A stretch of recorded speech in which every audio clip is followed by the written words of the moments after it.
అయోధ్య శ్రీరాముడు బుడిబుడి అడుగులు వేసినప్పటి నుంచి నిర్యాణమయ్యేదాకా ఈ ప్రాంతంతో విడదీయరాని సంబంధం ఉంది.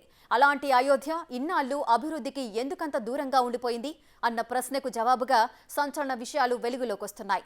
ఇంతకీ అయోధ్య అభివృద్ధికి సీతాదేవి పెట్టిన శాపానికి లింక్ ఏంటి?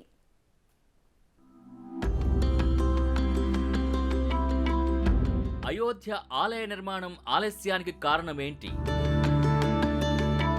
సీతమ్మ శాపమే ఇన్నాళ్లు ఆలస్యమయ్యేలా చేసిందా? ఇన్నేళ్ల తర్వాత ఆ శాపం తొలగిపోయిందా? అందుకే అయోధ్యలో అభివృద్ధి పరుగులు పెడుతోందా?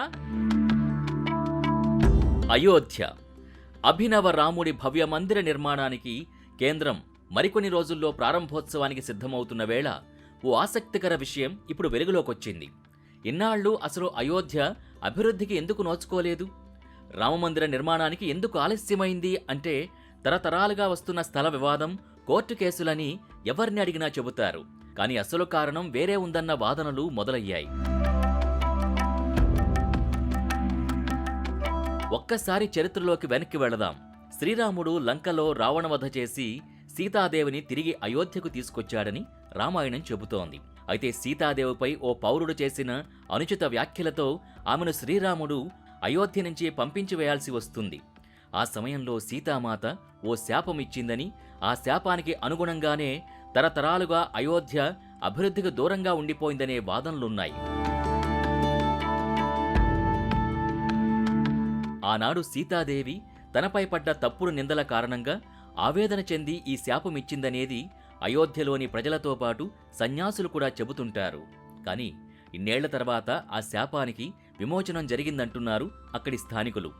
అయోధ్య మళ్లీ పూర్వ వైభవాన్ని సంతరించుకుంటుందని ఆనందం వ్యక్తం చేస్తున్నారు. ప్రస్తుతం శ్రీరాముడి భవ్య మందిర నిర్మాణ పనులు శరవేగంగా జరుగుతున్నాయి.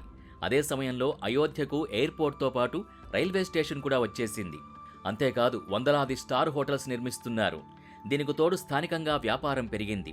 దీనంతటికీ కారణం సీతాదేవి శాప విమోచనమే అన్నది అయోధ్యవాసుల భావన.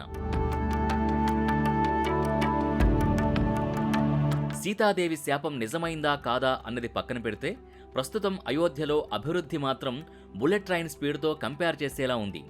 ఇప్పుడు అయోధ్య స్వరూపమే మారిపోతోంది.